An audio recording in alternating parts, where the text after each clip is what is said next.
अस्सलाम वालेकुम हाज़रीन ऐं नाज़रीन। ड्रामा सीरियल दुलाब जी एक बेहतरीन अपडेट तव्हां सां शेयर कंदासीं।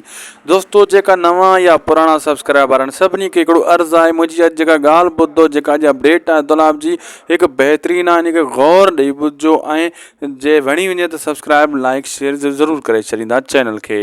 दोस्तों मां तव्हांखे ॿुधाईंदो हलां, दुलाब ड्रामे जी कहाणी बाक़ाइदा ईअं हली रही आहे, ख़ासि करे जेको कामरेडनि वारी कहाणी आहे, शहदाइन वारी कहाणी आहे, मंसूर खान वारी कहाणी आहे, सिंध में जेका वणे पई हर नौजवान खे, ख़ासि करे इहा वणे पई।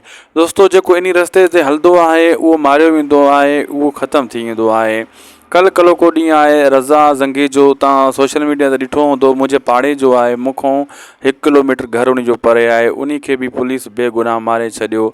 हाणे पुलिस उन ते इहो ॾिनो आहे जवाबु त असां ग़लती में मारियो आहे, मारणो ॿिए खे हुयो, इहो विच में इन खे असां लाहे मारियो आहे, ग़लती मतिलबु SP तस्लीम बि कई आहे। इहो तव्हां ॾिठो हूंदो सोशल मीडिया ते, इहो ईअं ई थिए थो। इहो ड्रामे में जेको मैसेज ॾिनो वियो आहे सच में ॾिनो वियो आहे। मंसूर खान जा जेका शहदाई बेगुनाह पुलिस खणे थी, गुम करे थी, इहो बहितरीनु मैसेज ॾिनो वियो आहे। इहो कल्ह को ॾींहुं असांजे अॻियां रज़ा ज़ंगी जो वाक़ियो थी चुको आहे, अखियुनि सां असां ॾिठो आहे।